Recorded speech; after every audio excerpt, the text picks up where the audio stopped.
Hello student, welcome to my channel. Student, आज मैं आपको रेजिस्टेंस और रेजिस्टिविटी में डिफरेंस बताने जा रहा हूं और रेजिस्टेंस के कई सारे न्यूमेरिकल करवाऊंगा, जिसमें स्ट्रेचिंग ऑफ वायर का न्यूमेरिकल होगा। फिर उसके बाद लेंथ को बढ़ाया जाएगा बिना स्ट्रेचिंग के, तो क्या फ़र्क होगा, तो ये सब तरीके का मैं न्यूमेरिकल भी करूँगा। उसके बाद फैक्टर क्या अफेक्ट करता है रेजिस्टेंस को और क्या फैक्टर अफेक्ट करता है रेजिस्टिविटी को, इसके बारे में भी मैं बात आज करूँगा। तो आज का टॉपिक जो है बहुत इंपॉर्टेंट होने वाला है, तो हम लोग स्टार्ट करते हैं वीडियो को, लेक्चर को।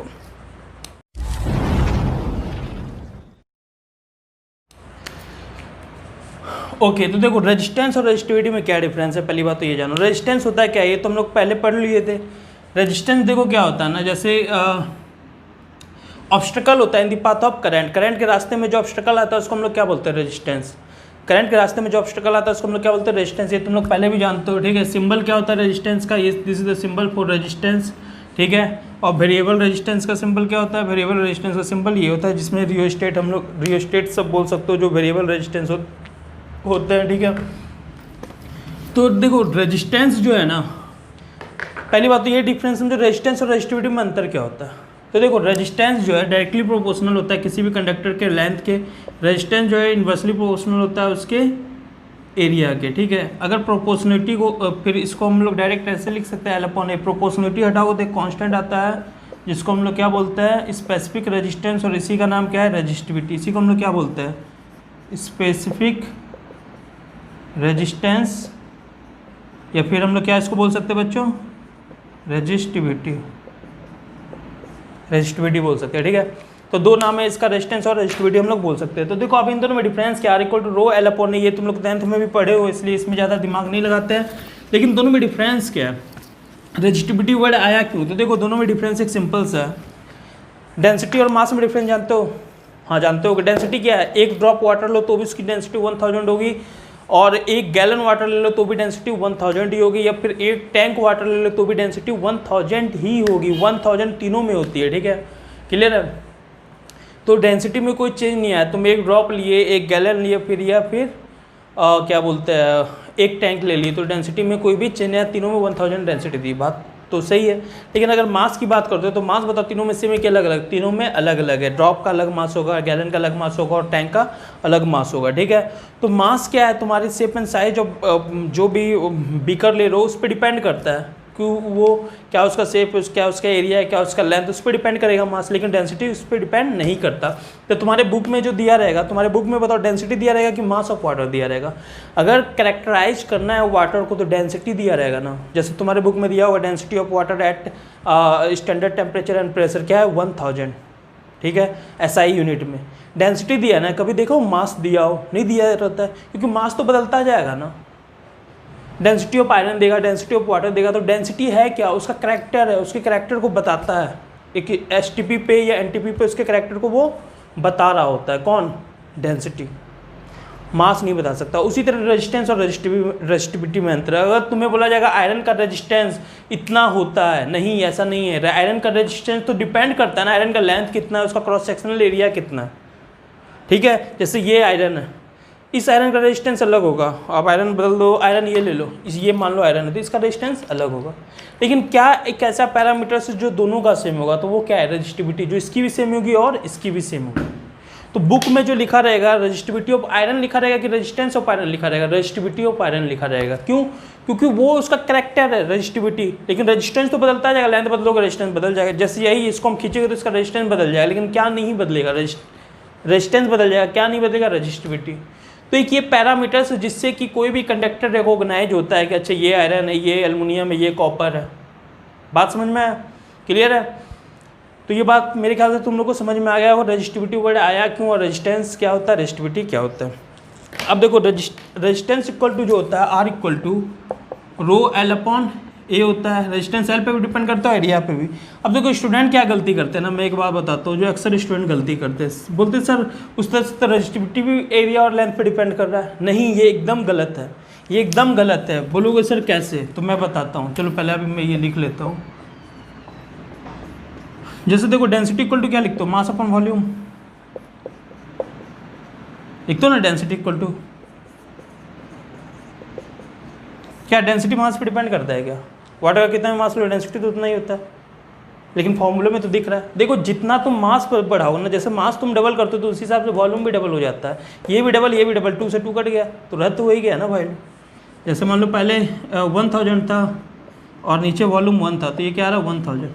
अगर तुम इसको डबल करते हो ना तो ऑटोमेटिक जब अगर बताओ मास डबल करोगे वाटर का तो वॉल्यूम भी तो ज़्यादा लगेगा, तो ये भी 2 हो जाता है। तो 2 से 2 गया, अभी भी तो 1000 है। समझ में? उसी तरह तुम जो बोल रहे हो ना एक फॉर्मूले में दिख रहा है, ऐसा कुछ भी नहीं है। तुम अगर एरिया बढ़ाओ तो उसी हिसाब से लेंथ भी बढ़ जाएगा। सॉरी, हाँ, रो इक्वल टू क्या पढ़ रहे हो आर, सॉरी वो नहीं, एरिया बढ़ाओ तो लेंथ, ऐसा कुछ भी नहीं है। देखो जैसे रो इक्वल टू क्या पढ़ रहे हो आर ए अपॉन एल पढ़ रहे हो ना, ठीक है। तो अगर देखो तुम एरिया बढ़ाते हो ना उसी हिसाब से रेजिस्टेंस घट जाएगा। जैसे एरिया को तुम डबल कर दोगे ना तो रेजिस्टेंस क्या हो जाएगा आधा। जैसे एरिया तुम डबल किए तो ऑटोमेटिक रेजिस्टेंस इस फॉर्मूले से क्या हो जाएगा आधा, तो 2 से 2 गया, तो अभी भी तो आर ए अपॉन एल है। उसी तरह लेंथ को अगर डबल करोगे तो रेजिस्टेंस, लेंथ को अगर डबल करोगे तो रेजिस्टेंस भी क्या हो जाएगा डबल। तो लेंथ अगर डबल करोगे तो ये भी रेजिस्टेंस क्या हो जाएगा डबल, 2 से 2 अभी भी गया, तो रेजिस्टिविटी वही रह गया ना। बात समझ में आया? तो रेजिस्टिविटी और रेजिस्टेंस में डिफरेंस है, बहुत बड़ा डिफरेंस है। ओके, तो फैक्टर अफेक्टिंग रेजिस्टेंस क्या होगा? तो देखो फैक्टर अफेक्टिंग रेजिस्टेंस क्या होता है। रेजिस्टेंस पहला फैक्टर क्या है, अगर तुम टेम्परेचर बढ़ाओगे तो रेजिस्टेंस भी बढ़ेगा और रेजिस्टिविटी दोनों चीज़ बढ़ेगा, ठीक है। मैं दोनों का बता देता हूँ। टेम्परेचर अगर बढ़ाओगे, ठीक है, तो रेजिस्टेंस भी बढ़ेगा और रेजिस्टिविटी भी बढ़ेगा, ठीक है। कंडक्टर के केस में ऐसा होता है, रेजिस्टेंस और रेजिस्टिविटी दोनों बढ़ता है, और सेमीकंडक्टर में उल्टा हो जाता है। वो क्यों होता है हम लोग सेमीकंडक्टर में पढ़ेंगे अच्छे से, लेकिन अभी के लिए ये पता रखो सेमीकंडक्टर में उल्टा होता है। टेम्परेचर बढ़ाओगे तो रेजिस्टिविटी घटता है सेमीकंडक्टर में। ये कैसे होता है हम लोग सेमीकंडक्टर एक अलग से यूनिट है उसमें हम लोग पढ़ेंगे, ठीक है। ओके, ये हो गया। ओके देखो क्या ये हो गया, ठीक ना, दोनों बढ़ेगा। अब टेम्परेचर बढ़ाने पर रेजिस्टेंस बढ़ता क्यों, तो उसका भी रीजन हम बताते हैं। देखो पहले जो होते हैं ना इलेक्ट्रॉन मूवमेंट तो करता है, सभी को पता है, ठीक है। अब देखो जैसे जैसे टेम्परेचर बढ़ाओगे, मान लो एक इलेक्ट्रॉन, सभी फ्री इलेक्ट्रॉन्स तो नहीं होते ना, कुछ फ्री इलेक्ट्रॉन्स होते हैं। मान लो ये फ्री इलेक्ट्रॉन्स है, ये बहुत धीरे धीरे मूव कर रहा है, ये बहुत धीरे धीरे मूव कर रहा है, ये बहुत धीरे धीरे इलेक्ट्रॉन मूव कर रहा है। इसे जाना है तो बताओ ये आराम से जा सकता है, ये मूवमेंट बहुत धीरे है तो आराम से जा सकता है। जैसे गेम खेलो ना, फर्स्ट लेवल पे बहुत धीरे धीरे आ रहा होता था, हम लोग इधर उधर आराम से कर लेते थे, याद है उस तरह का एक वीडियो हम लोग खेलते थे वीडियो गेम। तो ये इलेक्ट्रॉन अगर बहुत धीरे धीरे ये लोग वाइब्रेट कर रहे थे, इलेक्ट्रॉन तो आराम से निकल जाएगा। अब टेम्परेचर बढ़ा दो, अगर टेम्परेचर बढ़ाओगे तो इलेक्ट्रॉन का वाइब्रेशन क्या हो जाएगा बहुत तेज। अगर बहुत तेज आ गया तो लेवल बताओ 10 लेवल पे पहुंच गया गेम, तो ये इलेक्ट्रॉन बताओ आराम से जा सकता है नहीं, बहुत ज़्यादा क्या हो जाएगा डिस्टर्बेंस, क्योंकि इलेक्ट्रॉन बहुत तेज भाग रहा था, कैसे निकले। जैसे रोड क्रॉस कर तो धीरे धीरे गाड़ी आ रही है तो आराम से रोड क्रॉस कर लोगे, बहुत तेज गाड़ी है तो रोड क्रॉस करने में प्रॉब्लम होता है। उसी तरह जो ये इलेक्ट्रॉन मूव कर रहा है जिसके से करंट प्रोड्यूस होना था, क्योंकि ये फ्री इलेक्ट्रॉन है, तो ये जब जा रहा होता है ना, ये जब जा रहा होता है तो रास्ते में इसको वाइब्रेशन शुरुआत में बहुत धीरे मिलता है तो आराम से चल देता है, लेकिन टेम्परेचर बढ़ाते हो तो क्या हो जाता है, वाइब्रेशन तेज हो जाता है, जिसके कारण कि इसको जाना मुश्किल हो जाता है, ठीक है। इसको जाना क्या हो जाता है, मुश्किल हो जाता है। बात समझ में हम क्या बोल रहे हैं, क्लियर है। तो इसलिए जब टेम्परेचर बढ़ाओगे तो रुकावटें ज़्यादा होने लगती है, ठीक है। तो रेजिस्टिविटी बढ़ेगा और रेजिस्टेंस भी बढ़ेगा। ओके ठीक है, ये तो बात समझ में आ गया। मटेरियल पे दोनों डिपेंड करेगा। अगर बोला जाएगा मटेरियल पे, नेचर ऑफ मटेरियल पर रेजिस्टेंस भी डिपेंड करता है और रेजिस्टिविटी भी डिपेंड करता है। जैसा मटेरियल, जैसे आयरन का रेजिस्टिविटी अलग होता है, एल्युमिनियम का अलग होता है, कॉपर का अलग होता है, उसी तरह मटेरियल रेजिस्टेंस भी तीनों का अलग अलग होगा। हाँ, अब देखो किस पे रेजिस्टिविटी अब नहीं डिपेंड, रेजिस्टिविटी मतलब दो चीज़ पे बस डिपेंड करता है, क्या बताओ, टेम्परेचर बढ़ाने पे बढ़ेगा और नेचर ऑफ मटेरियल पे, नेचर ऑफ मटेरियल पे, ठीक है, नेचर ऑफ मटेरियल पे डिपेंड करेगा, ठीक है, क्लियर है। ओके तो और रेजिस्टेंस किस पे डिपेंड करता है, देखो रेजिस्टेंस ना डायरेक्टली प्रोपोर्शनल टू लेंथ होता है, जैसे जैसे कंडक्टर का लेंथ बढ़ाओगे वैसे वैसे रेजिस्टेंस भी क्या होगा, बढ़ेगा। रेजिस्टिविटी बस ये दो पैरामीटर्स पे डिपेंड करता है, कंडक्टर का लेंथ बढ़ाओगे रेजिस्टेंस क्या होगा, बढ़ेगा। कैसे, देखो कैसे बढ़ता है, जैसे तुम पाइप लिए, पाइप में कभी गार्डन में पानी दिए होगे, तो जब है ना, जैसे ये नल है जस्ट बगल में देना, पानी का फोर्स बहुत तेज होता है, बहुत दूर जाकर दे तो पानी का फोर्स कम हो जाता है। रीजन क्या है, क्योंकि जब वाटर फ्लो कर रहा होता है तो उसके बीच का रेजिस्टेंस बढ़ जाता है जब तुम पाइप का लेंथ बढ़ाते हो, ठीक है। तो लेंथ बढ़ाने से रेजिस्टेंस क्या हो जाता है, इंक्रीज करता है। उसी तरह यहाँ पे भी करंट फ्लो करता है तो लेंथ बढ़ाओगे तो रेजिस्टेंस इंक्रीज करेगा, ठीक है सर, कोई बात नहीं। R is inversely proportional to area. Area जितना ज़्यादा रखोगे उतना ही कम क्या होगा, रेजिस्टेंस। एरिया जितना ज़्यादा रखोगे उतना ही कम क्या होगा, रेजिस्टेंस। ये भी तुम देखे होगे, जैसे ट्यूबवेल देखे हो, खेत में जो ट्यूबवेल होता है उसका एरिया बड़ा होता है क्योंकि उससे बहुत तेज पानी निकलता है, ठीक है। लेकिन एक बार बताओ, जब बाथरूम में नहाने जा रहे होते हो, ठीक है, तो उसमें जो नल का जो क्रॉस सेक्शनल एरिया होता है उसका ट्यूबवेल कितना होता है, नहीं होता ना, क्योंकि इंसान को नहाना, अगर ट्यूबवेल कितना रखोगे तो पानी जैसे जाएगा पीछे दीवार पर जाकर चिपक जाओगे, तो उसमें जो एरिया होता है बहुत कम होता है। क्यों? क्योंकि मेरे को कम अमाउंट ऑफ वाटर उस समय चाहिए होता है, तो उसका एरिया कम होता है क्योंकि वहाँ पे मेरे को कम अमाउंट ऑफ वाटर चाहिए। और ट्यूबवेल में बहुत ज़्यादा अमाउंट ऑफ वाटर चाहिए, तो उसमें रेजिस्टेंस बहुत कम होना चाहिए, तभी तो वाटर बहुत तेज़ निकलेगा। और जो नहाते समय होता है उसका मेरे को बहुत कम चाहिए, तो उस हिसाब से उसका रेजिस्टेंस ज़्यादा होता है। अब पीने वाला पानी जो एक्वागार्ड से निकालते हो उसका एरिया और कम होता है क्योंकि उसमें तो और कम पानी चाहिए, तो उसका फ्लो क्या होना चाहिए, कम होना चाहिए।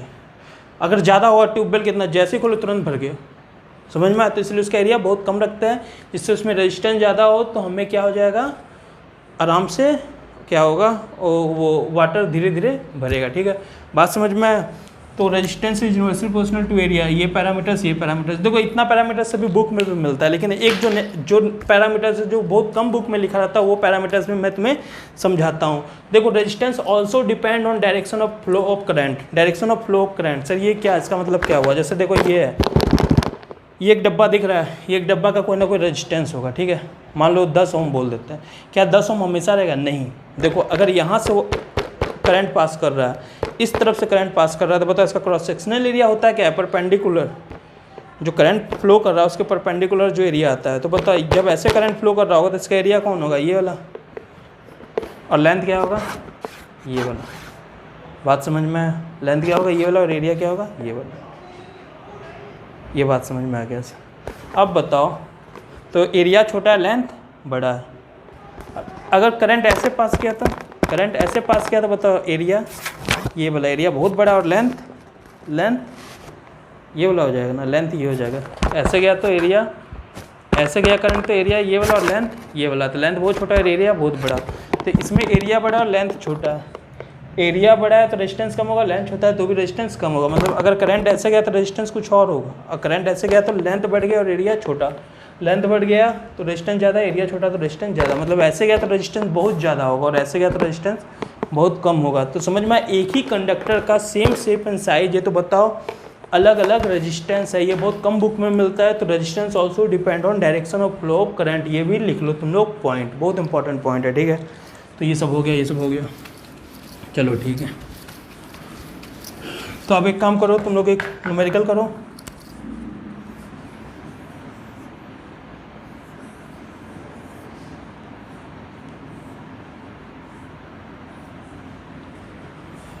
ये है, ठीक है, एक क्यूब है जिसका लेंथ दिया हुआ है, दिख रहा है सभी को, लेंथ दिया हुआ है 4 मीटर, मतलब एक क्यूब है, साइड 4 मीटर दिया है। बोल रहा है इसका रेजिस्टेंस निकालो, रेजिस्टिविटी मान लो 2 दिया हुआ। अच्छा इसकी यूनिट पे भी मैं आता हूँ अभी, ठीक है, रेजिस्टिविटी के यूनिट पे भी आता हूँ। 2 दिया है और लेंथ 4 दिया है। बोल रहा है इसका क्या निकालो, रेजिस्टेंस। तो बताओ रेजिस्टेंस इक्वल टू क्या होता है, रो एल अपॉन ए। तो बताओ रो कितना दिया है, 2। हम ऐसे कोई डेटा ले लिया, ठीक ना। लेंथ इसका बताओ, करंट ऐसे जा रहा है, तो लेंथ इसका क्या है बच्चों, बताओ 4। और इसका एरिया क्या होगा बताओ। तो ये क्यूब है तो इसका एरिया, ये एक सरफेस का एरिया होगा ना। जैसे ये एक क्यूब है, जैसे ये क्यूब है, मान लो क्यूब है, अब ये तो क्यूबॉइड है वैसे, इसका एरिया ये होगा ना, सरफेस एरिया। इसका क्यूब का सरफेस एरिया बताओ क्या होता है, ए स्क्वायर। तो ए कितना है, 4, तो 4 4 जा 16, 4 4 जा 2/4 इक्वल टू क्या गया, 0.5 आर। अब दोनों की यूनिट पे आते हैं। देखो रेजिस्टेंस की जो यूनिट होती है ना, रेजिस्टेंस की जो यूनिट होती है वो होती है ओम। ये सिंबल है ओम, ठीक है। ये रेजिस्टेंस की यूनिट है, ये सिंबल और ये ओम, ठीक है। और जो रेजिस्टिविटी की यूनिट होती है ना, वो तुम्हारा होता है क्या बोलते हैं, जैसे यहाँ से निकाल लो, R equal to rho L upon A. तो वैसे मैं बता देता, इसकी यूनिट होती है ओम मीटर। आता है कैसे वो मैं बता देता हूँ, आर ए अपॉन एल। तो आर की यूनिट क्या हो गई, ओम। ए की यूनिट क्या हो गई, मीटर स्क्वायर। और एल की यूनिट क्या हो गई, मीटर। मीटर से मीटर कटा। बताओ रो की यूनिट क्या आ गई बच्चों, रो की यूनिट एक एम से एम क्या, तो ओम ओम मीटर। ये इसकी यूनिट है रो की, मतलब रेजिस्टिविटी की यूनिट होती है ओम मीटर। ठीक है, रेजिस्टिविटी को हम लोग क्या बोलते हैं, हम लोग रेजिस्टिविटी को क्या बोल सकते हैं, स्पेसिफिक रेजिस्टेंस भी बोलते हैं। ठीक है, क्लियर है। अब रेजिस्टिविटी का डेफिनेशन क्या लिखोगे, देखो रेजिस्टिविटी ऑफ ए कंडक्टर, फॉर्मूले पे जाओ। रेजिस्टिविटी देखो, कभी भी कोई डेफिनेशन जाया करो तो क्या किया करो, रेजिस्टिविटी इक्वल टू क्या, आर ए अपॉन एल, तो यहीं से बन जाएगा। रेजिस्टिविटी क्या होता है, resistivity is the resistance of a conductor, resistivity of a conductor is the resistance of that conductor of area unity and length unity.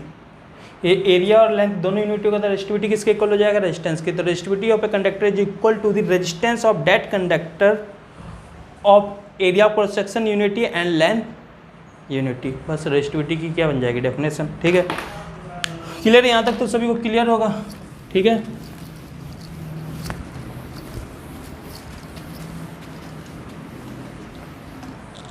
Okay, अब हम लोग आगे बढ़ते हैं। अब आगे देखो क्या है, ये आगे हमारा रेजिस्टिविटी। अब हम लोग इस पर क्या करते हैं, दोनों में डिफरेंस पता चल गया, यूनिट भी पता चल गया। ठीक है, अब हम लोग आते हैं न्यूमेरिकल पे। मान लो एक लेंथ है वायर का, एल लेंथ है और एरिया ए है, तो रेजिस्टेंस क्या होगा, रो एल अपॉन ए। अब देखो किसी वायर का लेंथ डबल कर दे तो विदाउट स्ट्रेचिंग लेंथ क्या होगा, डबल, ऐसे। ठीक है, ऐसे हो जाएगा। बताओ जब लेंथ डबल करो तो एरिया में कोई चेंज आ रहा है, नो सर, एरिया में कोई चेंज नहीं रहा। तो एरिया क्या है तुम्हारा, कांस्टेंट, विदाउट स्ट्रेचिंग कर रहे हैं, WS विदाउट स्ट्रेचिंग। अगर लेंथ डबल करोगे तो बताओ, आर रो कांस्टेंट है, ए कांस्टेंट है, तो R is directly proportional to क्या आ जाएगा, लेंथ। तो क्वेश्चन में बोला गया है, देखो एक क्वेश्चन है, resistance of a conductor is 10 ohm, now its length double without stretching.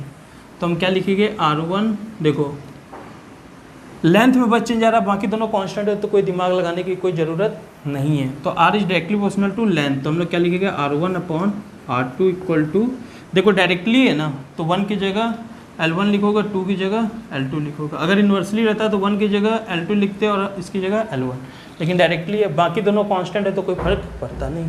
तो R1 upon R2 equal to क्या लिखोगे बच्चों, L1 अपॉन L2। तो R1 कितना है 10 और R2 कितना है पता नहीं। L1 को L1 लिखो, L2 को क्या कर दियो, डबल, L2 डबल कर दियो ना लेंथ का, तो 2 L1 से L1 कटा, तो R2 इक्वल टू बताओ 20 ओम। बहुत ईजी क्वेश्चन था सर ये तो। ठीक है, क्लियर है। अब क्वेश्चन में बोला गया है कि if a conductor have resistance 8 ohm, now its length double and area half. Length को डबल किया गया है, एरिया हाफ किया गया।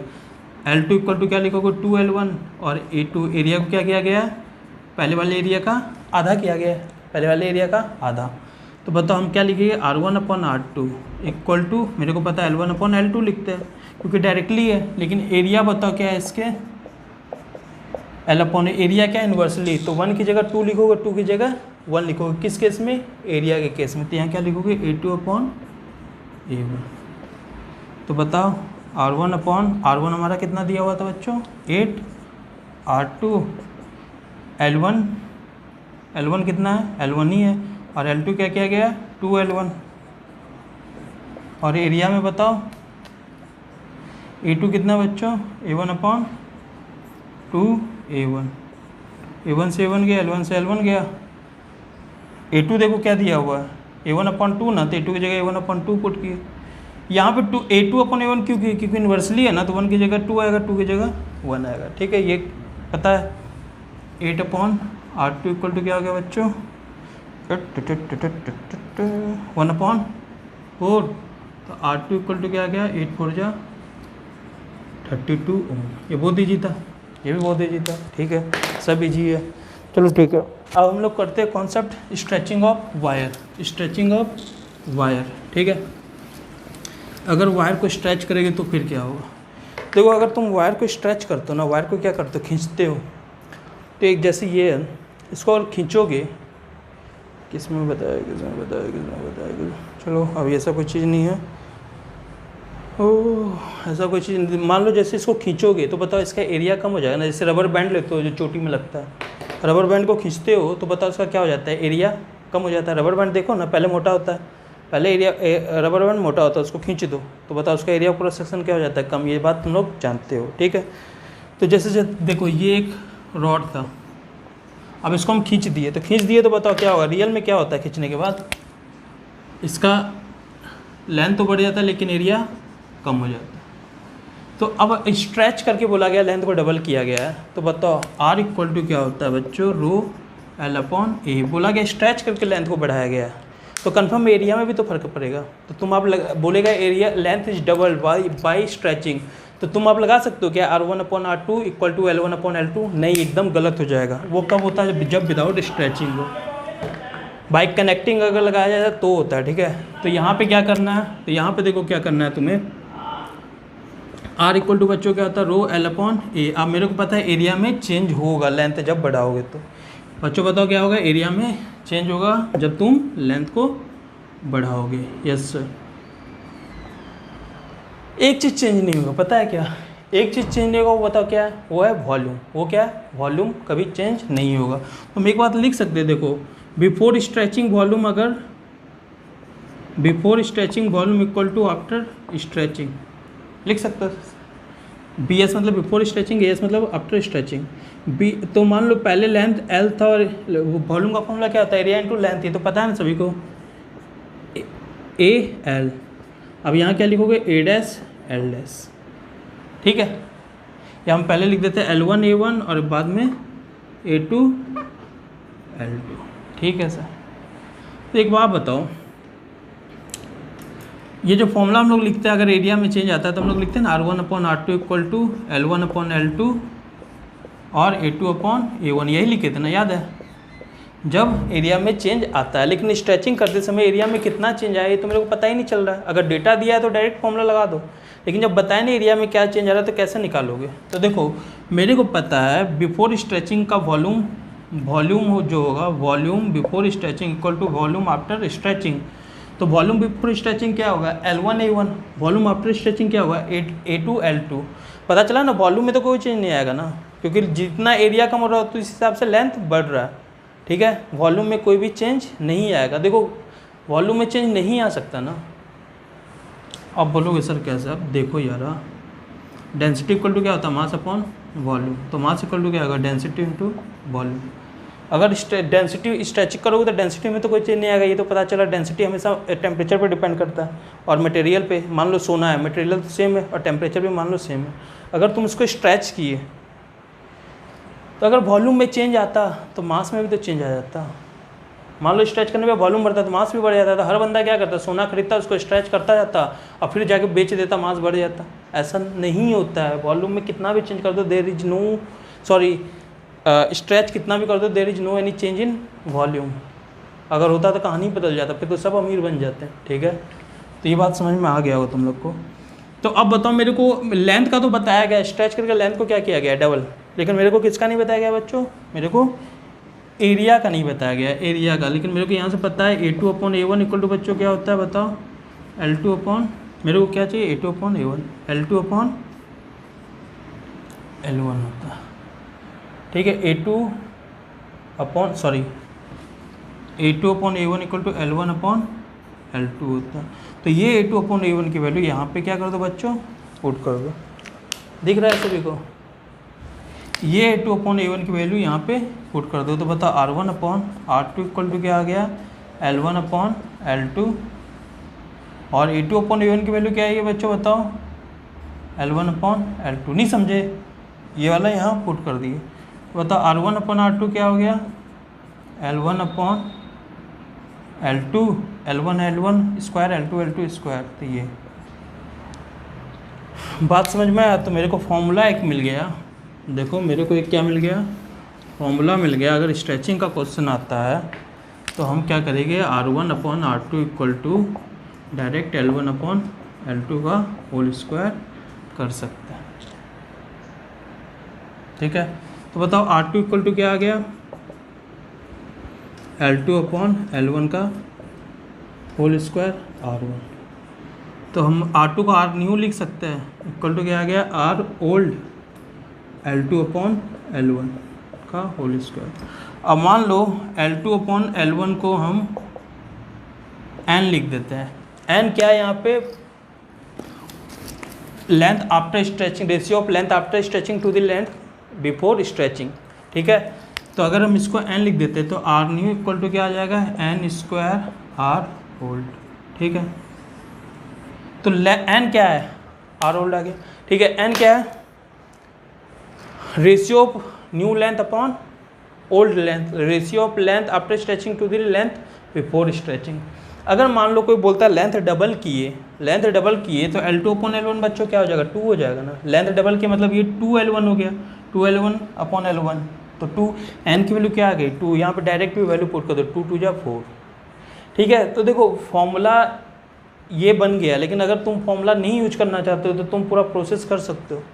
अगर 2 मार्क्स में है तो फॉर्मूला डायरेक्ट यूज कर लो, उससे ज़्यादा है तो फिर तुम पूरा प्रोसेस के साथ करना जो हम बताए हुए कि यहाँ से L2 अपॉन, यहाँ से A2 अपॉन A1 लाए वहाँ पुट किए, A2 अपॉन यहाँ से हम लोग क्या किए A2 अपॉन A1 लाए वहाँ पुट किए, पूरा कर लेना। अगर 2 मार्क्स का है तो डायरेक्ट यहाँ पे एन की वैल्यू पुट कर सकते हो। अब जैसे क्वेश्चन में बोला गया एक रेजिस्टेंस है, मान लो बोला गया एक रेजिस्टेंस है जिसका पहले 8 ओम रेजिस्टेंस था, अब क्या है उसके लेंथ को स्ट्रेच किया गया 3 टाइम्स, उसके लेंथ को स्ट्रेच किया गया बच्चों कितने टाइम्स, 3 टाइम्स। तो बताओ आर न्यू, लेंथ को स्ट्रेच किया 3 टाइम मतलब लेंथ बढ़ाया गया ना, तो एन की वैल्यू क्या हो गई 3, तो आर न्यू क्या लिखोगे, एन की वैल्यू क्या हो गई 3, तो 3 का स्क्वायर इंटू 8, तो 3 3 जा 9, 3 3 जा क्या हो गया 9 इंटू 8, ठीक है। तो 9 8 जा 72 ओम आर न्यू हो दीजिए सर, ठीक है। अब बोला गया कि अब देखो स्ट्रेच जिस तरह से किया गया वैसे अगर कंप्रेस करोगे, इसको अगर कंप्रेस करोगे तो क्या होगा, लेंथ कम हो जाएगा लेकिन एरिया बढ़ जाएगा। तो बोला गया है कंप्रेस करके एरिया बढ़ जाएगा ना, लेंथ कम होगा एरिया बढ़ जाएगा। तो अब क्वेश्चन में बोला गया एक रेजिस्टेंस था जिसका R इक्वल टू 16 ओम था, अब उसको कंप्रेस करके उसके लेंथ को आधा कर दिया गया, उसके लेंथ को क्या कर दिया गया बच्चों, आधा कर दिया गया। तो लेंथ को आधा कर दिया गया तो बताओ n इक्वल टू क्या होगा, L2 अपॉन L1 होता है। तो L2 अब क्या हो गया, L1 का आधा हो गया है ना, तो यहाँ क्या लिखोगे L1 upon 2 L1 dash dash, तो n इक्वल टू क्या आ गया बच्चों 1 अपॉन 2, तो आधा कर दिया गया है। तो अब बताओ आर न्यू इक्वल टू क्या होगा, N square R old, N कितना है 1 अपॉन 2 का होल स्क्वायर, आर ओल्ड कितना है 16, तो क्या आ गया 16 अपॉन 2 2 जा 4 डैश डैश, तो 4 4 जा 4, कितना है जी, बहुत है जी। बात समझ में आया मैं क्या बोल रहा हूँ, बात समझ में आ गया मैं क्या बोल रहा हूँ, ठीक है। तो ये कॉन्सेप्ट है जिससे कि तुम कर सकते हो। अब देखो रेडियस में दे दिया आंसर, लेंथ नहीं दे रहा, रेडियस दे दिया, ये एरिया दे दिया, तो फिर क्या करोगे, एरिया या लेंथ दे दिया तो क्या करोगे, तो कुछ नहीं करना है। एरिया का तो मैं पहले बता देता हूँ, देखो R equal to L1 upon L2 A2 upon A1। अगर बोल दिया एरिया आधा कर दिया गया, फिर क्या करोगे, स्ट्रेच करके एरिया आधा कर दिया गया। तो देखो कुछ नहीं करना है, R1 अपॉन R2 है ना, तो यहाँ L1 अपॉन L2 की वैल्यू कर लो। मेरे को पता है L1 A1 वॉल्यूम इक्वल होता है L2 A2, यहाँ पे L1 अपॉन L2 की वैल्यू पुट कर दो, क्या हो जाएगा A2 अपॉन A1, तो यहाँ पुट कर दो, तो R1 अपॉन R2 बच्चों क्या आ जाएगा बताओ, A2 अपॉन A1 का होल स्क्वायर, सिंपल है, A2 अपॉन A1 का होल स्क्वायर। बात समझ में। आप क्वेश्चन में देखो क्या है, हम तुम लोग को पूरा PhD करवा दे रहे हैं इस पर, ठीक है। L1 अपॉन L2 की वैल्यू यहाँ पुट कर दिए, तो वहाँ पे L1 अपॉन L2 क्या आ गया, समझा। L1 अपॉन L2 की वैल्यू क्या आई थी, ये था ना तुम्हारा R equal to L1 upon L2 into A2 upon A1। तो यहाँ से L1 अपॉन L2 की वैल्यू क्या आई थी A2 अपॉन A1, तो यहाँ पुट की A2 अपॉन A1, तो वो स्क्वायर बन गया ना। अब देखो क्वेश्चन क्या दिया हुआ है, एक रेजिस्टेंस है जिसका यूनिट पहले क्या था, जिसका कितना था पहले R इक्वल टू 32 ओम था, अब उसके एरिया को हाफ कर दिया गया। अब उसके एरिया को बच्चों क्या कर दिया गया है, हाफ कर दिया गया, ठीक है। तो बताओ R इक्वल टू क्या लिखोगे, A2 अपॉन A1 का होल स्क्वायर। अब इसी पे आ जाओ, R1 upon R2 equal to क्या लिखोगे ना, तो R1 कितना था 32, R2 मुझे पता नहीं, A2 को क्या कर दिया गया हाफ, A2 को क्या कर दिया गया बच्चों हाफ, तो A2 को अगर हाफ करोगे तो क्या हो जाएगा A1 upon 2 A1 whole square A1 से A1 गया तो 32/R2 इक्वल टू क्या आ गया 1/4। तो R2 इक्वल टू क्या आ गया 32 × 4 जो है 8। ठीक है, तो ये R2 आ गया। ठीक है, इसको भी n के टर्म में बनाना चाहते हो बना लो, n के टर्म में बनाना चाहते हो तो बना सकते हो। कैसे, तुम्हें बोल रहा हूँ अगर फॉर्मूला ही याद रखना है तो कुछ नहीं करना। देखो क्या R1/R2, मान लो n क्या है A2 अपॉन पुराना एरिया अपॉन नया एरिया A2/A1, तो R1/R2, तो यहाँ क्या लिख दोगे n²। तो R2 इक्वल टू क्या आ गया 1/n² R1, मतलब लेंथ में क्या आता है n² R1 था ना। डायरेक्ट फॉर्मूला भी याद रख सकते हो, इसको समझ नहीं आ रहा है। लेंथ में क्या था n² R old equal to क्या आता है n² R old. R new equal to क्या था n² R ओल्ड था ना, किस में लेंथ वाले में, जब लेंथ की बात करो तो। लेकिन जब एरिया की बात करेगा तो क्या आ जाएगा R2 equal to 1/n² R old. Length में n² R ओल्ड था, एरिया में क्या आ जाएगा 1/n² R ओल्ड। ठीक है, अब अगर रेडियस दे दिया तो क्या करोगे, तो देखो रेडियस दे दिया तो कुछ नहीं करना है। रेडियस से डायमीटर दिया तो क्या करोगे R1/R2 है, A2 को क्या लिखोगे पाई R2 का स्क्वायर और A1 को पाई R1 का स्क्वायर का होल स्क्वायर। पाई से पाई गया तो बताओ R1/R2 बच्चों क्या आ गया R2/R1 पे पावर 4 हो जाएगा, क्योंकि स्क्वायर और स्क्वायर ऊपर गया तो R2/R1 पे पावर क्या आ गया 4। तो इसका भी हम फॉर्मूला बना सकते हैं। देखो मतलब PhD तो कर ही चुको ना, फॉर्मूला याद रखो या ना रखो, फिर भी फॉर्मूला सहूलियत के लिए याद रखना है तो याद रख सकते हो। बताओ n इक्वल टू क्या आ जाएगा R2/R1। तो बताओ R1/R2 क्या आ गया बच्चों, n को हम लोग क्या लिखे पुराना रेडियस अपॉन नया रेडियस, तो यहाँ क्या लिखोगे n पे पावर 4। तो R2 इक्वल टू क्या आ गया 1/n पे पावर 4 R1। तो लेंथ वाले में क्या था, जब लेंथ स्ट्रेच करोगे R न्यू इक्वल टू क्या था, लेंथ स्ट्रेच करोगे n² R ओल्ड। ये किसके लिए था लेंथ। एरिया के लिए क्या है फॉर्मूला, एरिया के लिए R new equal to R old upon n², यही है ना R ओल्ड अपॉन n², सभी को दिख रहा है R ओल्ड अपॉन n²। और रेडियस के लिए क्या है, रेडियस या डायमीटर कोई भी आ जाए, रेडियस या डायमीटर बात बराबर, डायमीटर भी रहता तो यहाँ पे सेम ही आना था। तो क्या लिखोगे रेडियस के लिए क्या आया R न्यू का फॉर्मूला। अब बोलोगे सर रेडियस डायमीटर एक कैसा पे 2 से जब डायमीटर के लिए जब 2 से मल्टीप्लाई करोगे ऊपर नीचे दोनों करोगे ना, 2 से 2 कट ही जाएगा ना। बात समझ में आ रहा है, चाहे 2 से 2 कट ही जाएगा ना, तो इसलिए हम बोल रहे हैं। तो क्या लिखोगे R ओल्ड अपॉन n पे पावर 4। ठीक है, ये बन गया। n क्या है इनिशियल n क्या है initial length upon final new length upon old length. यहाँ n क्या है new area upon old area. यहाँ n क्या है new radius upon old radius. अब n की वैल्यू क्या हो सकती है, कुछ भी हो सकती है 1 2 3 4, या हाफ भी हो सकती है 1/4 भी हो सकती है, यहाँ पे वही हो सकती है, कुछ भी हो सकती है n की वैल्यू कुछ भी हो सकती है। ठीक है, तो ये तुम्हारा कॉन्सेप्ट था। कोई भी न्यूमेरिकल आएगा स्ट्रेचिंग ऑफ वायर का आराम से तुम लोग कर सकते हो। ठीक है, हाँ देखो एक परसेंटेज में आता है, एक ना परसेंटेज में आता है, वो भी मैं तुम लोग को बता देता हूँ। एक परसेंटेज में आता है, देखो कैसे बोला क्या जाएगा ना, लेंथ को ना 20% बढ़ा दिया गया। मान लो लेंथ को 20% बढ़ा दिया गया। ठीक है, ओके, लेंथ को 20% बढ़ा दिया गया।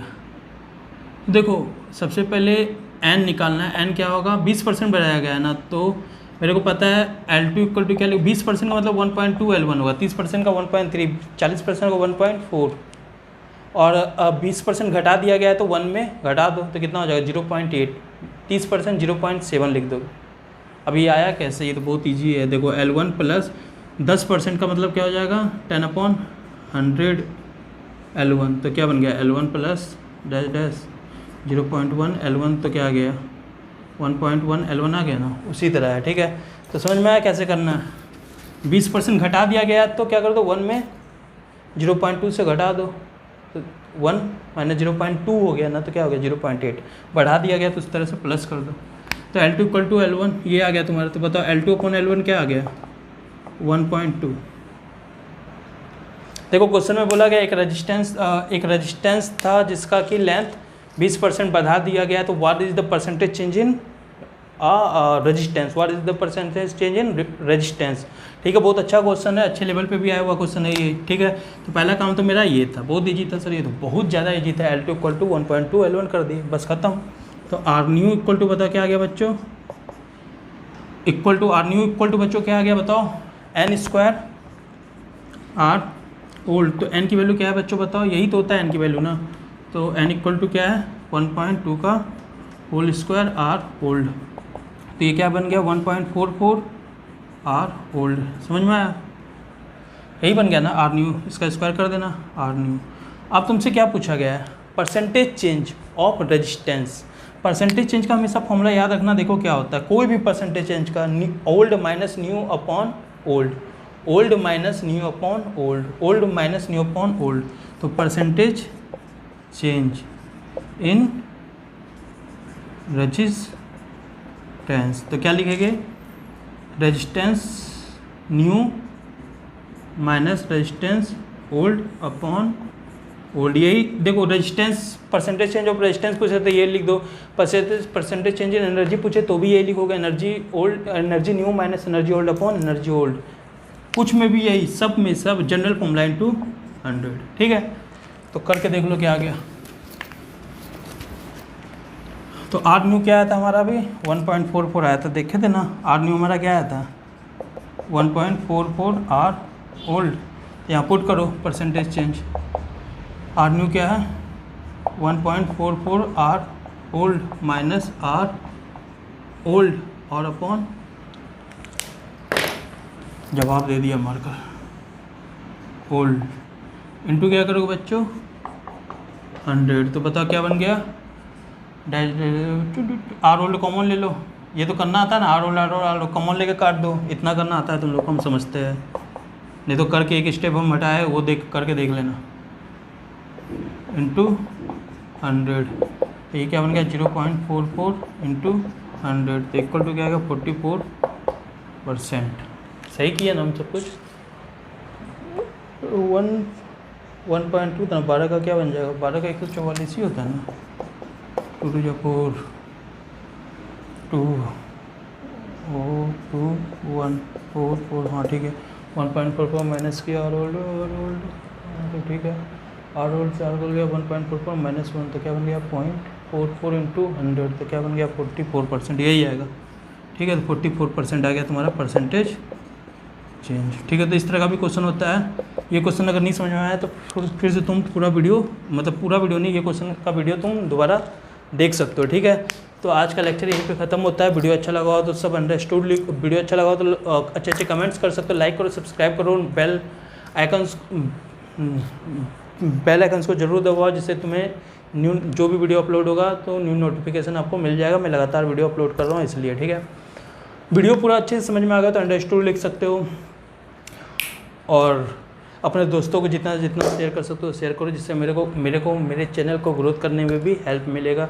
ठीक है, और उनको भी हेल्प मिल जाएगा, उनको भी वीडियो अच्छे मिल जाएंगे। ठीक है, तो अब मैं मिलता हूँ तुम्हें नेक्स्ट लेक्चर में, तब तक के लिए bye bye, take care, stay safe and जय हिंद जय भारत।